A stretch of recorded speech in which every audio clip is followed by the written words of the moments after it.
Bovan devrait-il augmenter l'argent que les gagnants ou les finalistes de House of Challenge sont censés recevoir? Ça, c'est la question que nombreux se posent sur la toile actuellement. Parce qu'apparemment, Bovan a fait plus d'argent avec son émission qu'il ne pensait au départ.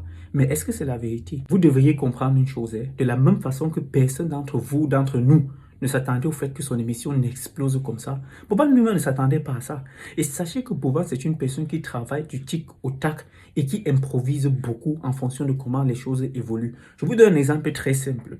Est-ce que vous attendiez au fait qu'il mette encore 1 million à gagner à un fan? Par exemple, sous les commentaires de la musique de Charlotte Lipanda. Est-ce que vous attendiez à ça? Pourquoi est-ce qu'il faut absolument que ce soit les participants qui gagnent encore plus d'argent s'il y a plus d'entrées? Laissez-moi vous garantir que Bovan va trouver les moyens de faire en sorte que cette entrée-là soit partagée. Vous écoutez sa musique depuis même longtemps, avant même que cette émission ne pèse. Il dit toujours dans ses musiques, il a toujours dit même dans ses lives, il donne toujours de la même façon qu'il reçoit. Ne vous inquiétez pas, il va trouver un autre moyen de partager entre les abonnés, entre les fans, entre les participants, comme il veut, parce que c'est son émission, on ne va pas se mentir. Quand vous partez souvent participer dans les concours, ce n'est pas vous qui décidez de comment est-ce que les entrées d'argent seront partagées. Pourquoi est-ce que dans l'émission de Bovan, c'est vous qui allez venir décider de comment il va partager? Mais qu'est-ce qui vous arrive même? Ce n'est pas pour vous dénigrer ou bien pour vous dire que vous n'êtes pas important. C'est impossible parce que sans le public, cette émission n'existerait pas.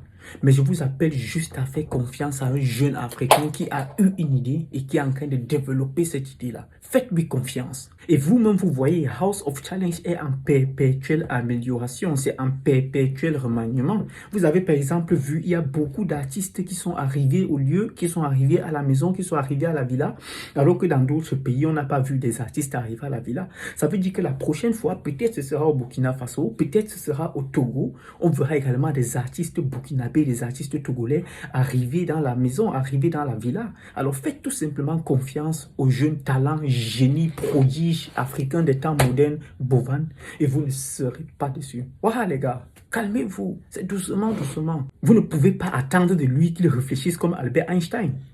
Einstein était plus bête que lui. Quoi qu'il en soit, à tous ceux qui sont en Europe qui transfèrent régulièrement de l'argent vers l'Afrique, utilisez Sendwave, l'application qui vous permet de transférer de l'argent sans payer les frais de transfert. En plus, lors de votre premier transfert avec mon code promo Ngoko, vous avez 10 € de plus. Nombreux ne m'ont pas cru, mais quand ils ont testé mon Ngoko, 10 € comme ça là,